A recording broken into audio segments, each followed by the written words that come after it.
ক্যামেরার সামনে দুই পক্ষকে যেমন দেখলাম, আপনার কি মনে হয় পর্দার আড়ালে আসলে আসলে অন্য কিছু ঘটেছে? তারা কিছু বলতে হয় তাই বলেছে? তার কারণ আমি আসলে মিলাতে পারছি না, হয়তো আমার বোধ বুদ্ধি কম। আমি মিলাতে পারছি না এর আউটকামটা কি।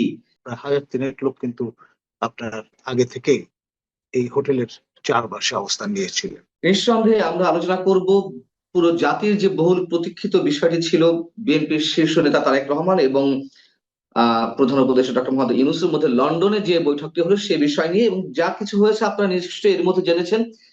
এর মধ্য দিয়ে আসলে জাতির আকাঙ্ক্ষা কতখানি পূর্ণ হলো, আসলে কি হতে যাচ্ছে, দুই পক্ষ আসলে কতটুকু সমঝোতায় পৌঁছেছে, সেই সব বিষয় নিয়ে আমরা কথা বলবো। এই বিষয়ে আলোচনার জন্য আমাদের সঙ্গে যুক্ত রয়েছেন জানিপপের প্রতিষ্ঠাতা chairman professor doctor Nazmul Hasan Kalimullah. Professor Nazmul Hasan Kalimullah, আপনাকে স্বাগত জানাচ্ছি। নিশ্চয়ই আর সবার মতন আপনিও ব্রিফিংটি লক্ষ্য করেছেন, দুই পক্ষের যে যৌথ বিবৃতি দেওয়া হলো সাংবাদিকদের সামনে লন্ডনে। আপনার মূল্যায়নটা জানতে চাচ্ছি, আসলে ভিতরে কোনো রহস্য লুকিয়ে আছে কিনা। তার কারণ, কারণটা আমি বলবো না, আপনি বলুন যে কি হয়ে, মানে আপনার মতে কি হয়েছে। ধন্যবাদ। দেখুন, সমগ্র জাতি শুধু নয়, যারা প্রবাসী Bangladeshi all over the world, তাদের সবার নজর ছিল এই 9টা থেকে 11টা, এই 2 ঘন্টা পরে, লন্ডন টাইম অবশ্যই, কি ফলাফল ঘোষিত হয়। যেটি খেয়াল করলাম সেটি হচ্ছে আমাদের হাই রিপ্রেজেন্টেটিভ অনারেবল নিরাপত্তা উপদেষ্টা খলিল রহমান এর কথায় কিছুটা ফাঁক আছে। সেটি হচ্ছে নির্বাচন এবং বিচার, সেটির অগ্রগতি কতটুকু হচ্ছে সেটা নির্ণয় করবে প্রেসাইজলি হুম। ডেটটা ফাইনালি কি দাঁড়াবে। এরা যথেষ্ট আপনার দুধে ব্যক্তি, এবং যদি একটু ফাঁক ফোকর না থাকে পরে তো আপনার নানান ভাবে ব্যাখ্যা করার সুযোগ নেই, কারণ you are committing to the nation, সেটা একটা বিষয় আছে। আর আরেকটা বিষয়, আপনার ইসরায়েল এবং ইরান এর যে যুদ্ধটা আজকে শুরু হলো, এই পুরো রিজিয়ন, আমাদের এশিয়া কন্টিনেন্টকে কিন্তু তা প্রভাবিত করবে। এবং তার সঙ্গে নির্বাচন দিবস, নির্বাচনের রোডম্যাপ, একটা সম্পর্ক ভবিষ্যতে তৈরি হলেও হতে পারে। প্রফেসর কলিমুল্লাহ, আমার একটি প্রশ্ন ছিল যে আহ, যে যৌথ বিবৃতি ঘোষণা করা হলো সাংবাদিকদের সামনে, দুই পক্ষর যে আলোচনা, আপনার কি মনে হয় বিরাট একটি ফাঁক রয়েছে তার মধ্যে? তার কারণ ডেফিনেট, বিশেষ রোজার করে আমার আগে কাছে মাননীয় নিরাপত্তা উপদেষ্টার কথাই কিন্তু মনে হয়েছে যে এর মধ্যে ফাঁক আছে। আপনার তার কারণ খুব মনোযোগের সঙ্গে ওয়ার্ড টু ওয়ার্ড আপনি যদি আপনার ডিসাইফার করার চেষ্টা করবেন, দেখবেন সংস্কার এবং বিচার নিয়ে একটু ফাঁক রেখে দিয়েছেন, যে পর্যাপ্ত অগ্রগতি, তারপর কি দাঁড়াচ্ছে ইত্যাকার বিষয়গুলো। আর আপনার দুর্দৈবের যে বিষয়টা, সেটাও কিন্তু এখানে আহ মাথায় রাখা হয়নি। মানে আমি এর মানদণ্ডটা কি, এটা কিভাবে বোঝা যাবে যে সকল প্রস্তুতি সম্পন্ন হয়েছে কিনা? এটা বলতে কি বোঝানো হয়েছে? রোজার আগে যদি সকল প্রস্তুতি বা যাবতীয় প্রস্তুতি সম্পন্ন হয় নির্বাচনে, তাহলে নির্বাচন অনুষ্ঠিত হবে।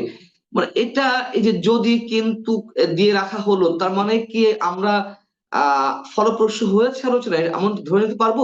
দেখুন, আমরা এপ্রিল ফুলের চক্রে পড়েছি জি। এখন। এপ্রিল থেকে সেটা এগিয়ে ফেব্রুয়ারিতে এসছে।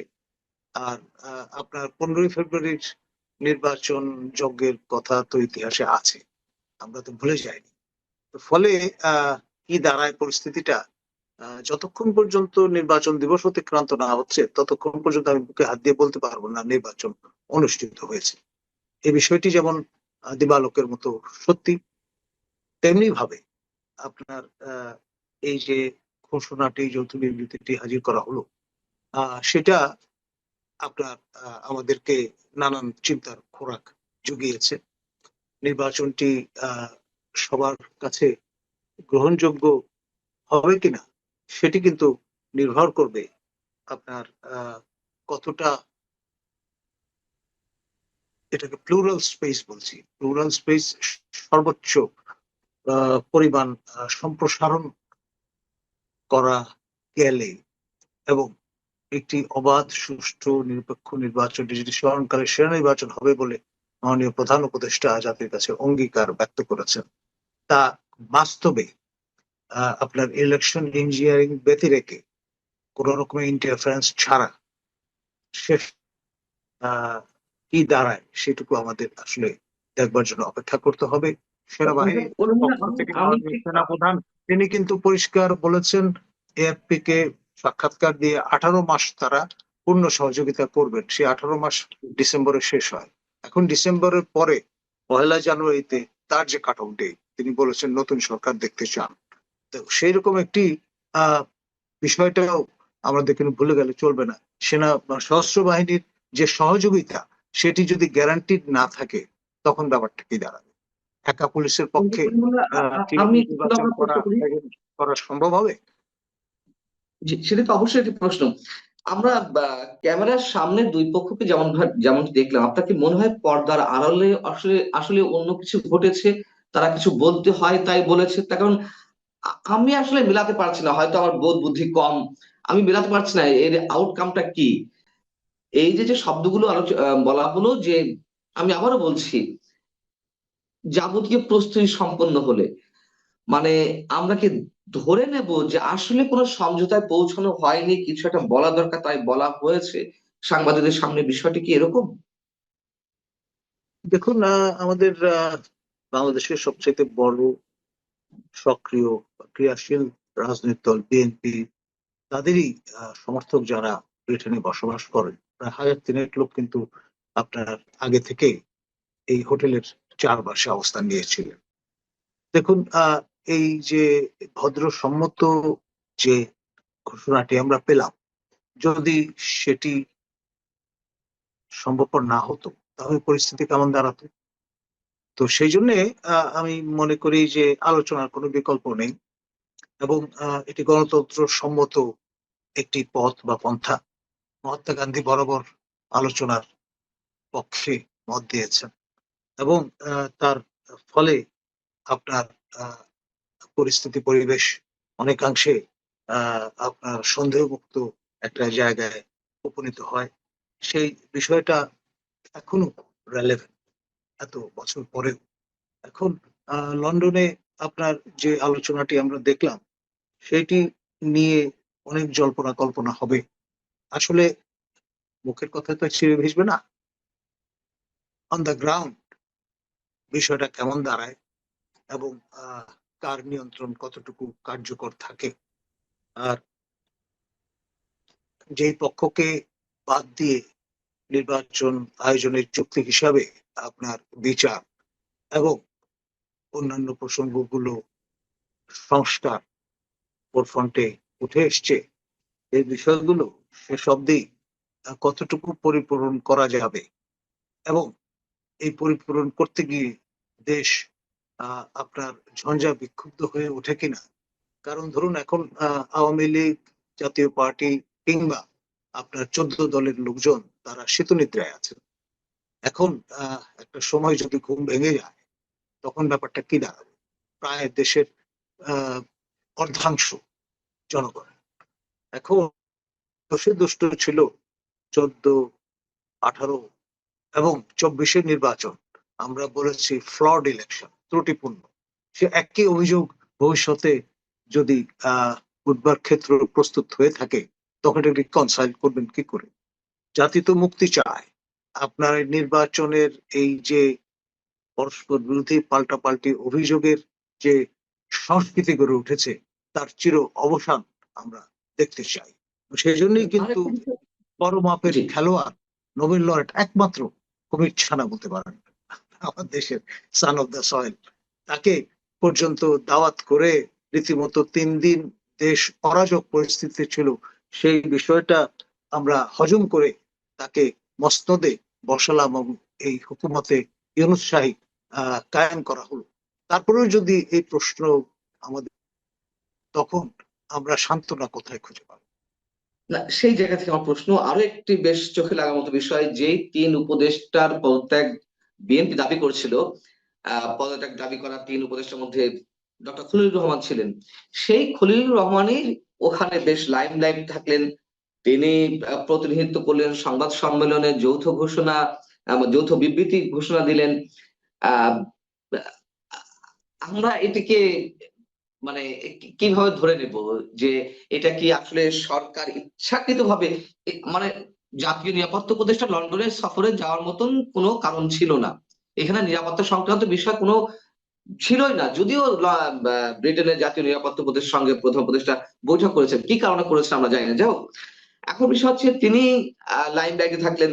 এটি কি এক ধরনের বৃদ্ধাঙ্গুলি দেখানো হলো বিএনপিকে? মানে অন্য কোনো সাইন এর মধ্যে আমরা খুঁজে পাবো কিনা? দেখুন, বিষয়টা হলো যে খলিল রহমান অপরিহার্য, অচ্ছেদ্য একজন আহ ব্যক্তি, যাকে ছাড়া ইউনূস রেজিম অচল, এবং তাকে গিলতেই হবে, তাকে অ্যাকোমোডেট করতেই হবে, এইরকম একটি বার্তা কিন্তু এর মধ্য দিয়ে প্রদান করা হলো। এবং তাকে নিয়ে যত রকমের রহস্য আছে, আপনার সেই কানেকটিকাট থেকে এসে আপনার এই মহিমান্বিত আসনে আসীন হওয়া, এই সবগুলো বিষয় নিয়ে কিন্তু ভবিষ্যতে যথেষ্ট পরিমাণে আপনার গবেষণা হবে, সেটার গ্যারান্টি আমি আপনাকে দিতে পারি। এবং বিষয়টা কিন্তু এখানে থেমে থাকবে না। আপনার খেয়াল করেন, এই খলিল রহমানকে দিয়ে কিন্তু রিসিভ করানো হয়েছে তারেক রহমান। আহ, আমার শেষ প্রশ্ন, জুলাই সনদ নিয়ে প্রশ্ন করা হয়েছিল এবং তার উত্তরও এখানে এসেছে। এবং আমরা জানি যে জুলাই সনদে তারেক রহমানকে রাজি করানোই প্রধান উপদেষ্টার অন্যতম উদ্দেশ্য ছিল, এই লন্ডন সফরের উদ্দেশ্যের অন্যতম একটি।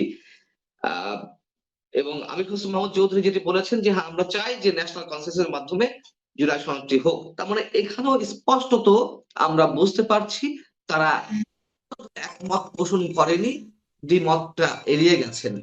আর এই জুলাই সনদ দিয়ে আসলে সামনে কি হতে যাচ্ছে আপনার ফোরকাস্টিং? দেখুন, এটি পরিষ্কার যে আপনার প্রফেসর ইউনূস এবং তার লেসপেন্সার যারা, তারা তাদের মতো করে আপনার একটা সনদ চাপিয়ে দেবেন যাতে ঘাড়ে সেটি সম্ভবপর হয়ে উঠবে না। আপনার বিএনপি বাংলাদেশের সবচেয়ে বড় ক্রিয়াশীল রাজনৈতিক দল, তারা যতটুকু চাইবেন ততটুকুই আপনার হাজির করা সম্ভবপর হবে। যা চাইবেন না তা জোর করে জবরদস্তি করে জাতির ঘরে চাপিয়ে দেওয়ার কোনো সুযোগ আর অবশিষ্ট থাকলো না। সুতরাং আপনার যা কিছু আমরা জাতীয় গণ্ডিতে ঠিক করলাম লন্ডনে বসে, লন্ডন কিন্তু খুব ঐতিহাসিক একটি জায়গা। আপনার নিশ্চয়ই মনে আছে, ভারত স্বাধীন হওয়ার মানে উপমহাদেশ স্বাধীন হওয়ার আগে লন্ডনে গোল টেবিল বৈঠক হয়েছিল। সেখানে মহাত্মা গান্ধী তার প্রিয় ছাগলকে নিয়ে গিয়েছিলেন। আপনার এতটা আপনার ইন্টেন্স এবং আবেগঘন ছিল সেই ঐতিহাসিক মুহূর্তগুলো। তো ফলে আলটিমেটলি আধুনিক বাংলাদেশেও শেষ পর্যন্ত আমরা দেখলাম যে প্রফেসর ইউনূসকে পাবলিক এক্সচেকারের টাকা খরচ করে আপনার লন্ডনে যেতে হয়েছে। স্টামার মহোদয়ের সাক্ষাৎ হয়তো পাননি, স্পিকার মহোদয় পেয়েছেন, রাজার সঙ্গে আছে। কিন্তু আপনার মূল বিষয় যেটি, সেটি হলো সফরের শেষ দিন কার্যতালিকায় তিনি রেখেছেন, অর্থাৎ 13 তারিখে সকাল 9টা থেকে 11টা তারেক রহমানের সঙ্গে বৈঠকের প্রসঙ্গটি। এখন ধরুন আমরা এই বিষয় নিয়ে নানান সময় কথাবার্তা বলেছি। আবার সেটি প্রফেসর ইউনূসের একনিষ্ঠ ভক্ত ইন এক্সাইল প্যারিসে বসে পিনাকি ভট্টাচার্য তিনি বয়ান হাজির করেন। এই বৈঠকের প্রাক্কালে তিনি আমাকে এবং আম জনতা পার্টির তারেককে আক্রমণ করে একটা স্ট্যাটাস হাজির করেছেন, বলবার চেষ্টা করেছেন আমরা বিএনপির ফেউ হয়ে কাজ করছি। আরে ভাই, আমরা তো জাতীয় স্বার্থে কথা বলি। আপনি যদি মনে করেন নিজে প্যারিসে থেকে জাতীয় স্বার্থে কথা বলছেন আপনার স্বেচ্ছা নির্বাসনে গিয়ে, তাহলে আমরা দেশে বসে কথা বলতে পারবো না কেন? আর আমের সিজনে আপনার তারেক যদি আমের ব্যবসা করে, এটা তো অবৈধ কোনো কাজ না। আপনি কিভাবে আয় রোজগার করছেন আপনার প্যারিসে বসে, সেটা তো আমরা জানি না, এবং তার মধ্যে স্বচ্ছতা নেই। এ কথাই আমি বলবো, কারণ আমি নিশ্চিত যে আপনি চিকিৎসক হয়েও সেখানে সেইভাবে সবাইকে বিলো দ্য বেল্ট গালিগালাজ করলে আপনি হয়তো তো সর্ট অফ যেটাকে সুখ যেটাকে বলে সেটা হয়তো লাভ করছেন, কিন্তু তাতে আমাদের ক্ষতিবৃদ্ধি কি হবে? আপনি নিঃসন্দেহে। এই যে এর আগেও টার্গেটেড ভাবে আপনার খেয়াল করেন উনি এবং ওনার মুরিদেরা, আপনি আমাদের সম্মানীয় অ্যাঙ্কর মঞ্জুর পান্না এবং আমাদের প্রখ্যাত অ্যাঙ্কর মাসুদ কামাল এবং অদম কলিমুল্লাহ আমাদের সবাইকে কিন্তু কটাক্ষ করে নানা রকম কথাবার্তা বলবার চেষ্টা করেছেন। এটি ইন এ ওয়ে এক ধরনের প্রচার প্রসার তো ঘটছে, আপনি চান বা না চান। সেইটা থেকে আমরা কিন্তু এক ধরনের আমোদই লাভ করছি। তাদের মূল উত্তেজিত হওয়ার কোনো উদ্দেশ্যটা কারণ আছে বলে আমি উদ্দেশ্যটা মনে কি? করি। তাদের মূল উদ্দেশ্যটা কি? যারা একেবারে আটলান্টিকের ওপাশে বসে নানান ধরনের ওহী নাযিল করছে জাতির উদ্দেশ্যে, এবং সেখান থেকে এক ধরনের অস্থিরতা তৈরি হচ্ছে। এখন ধরুন প্রফেসর ইউনুসের এলাই বলতে পারেন, আপনার self style person in exile, এবং তিনি আপনার একজন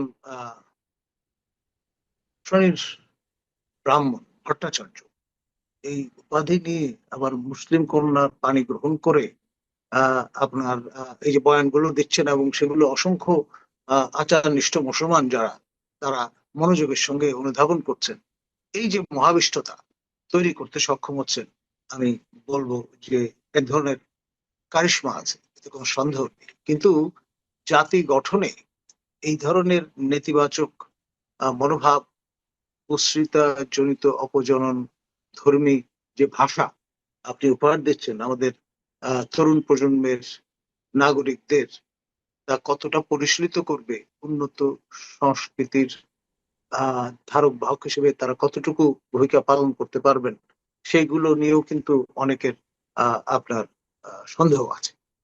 অনেক ধন্যবাদ প্রফেসর নাজমুল হাসান কলিমুল্লাহ আমাদেরকে সময় দেওয়ার জন্য। দর্শক, শেষ করছি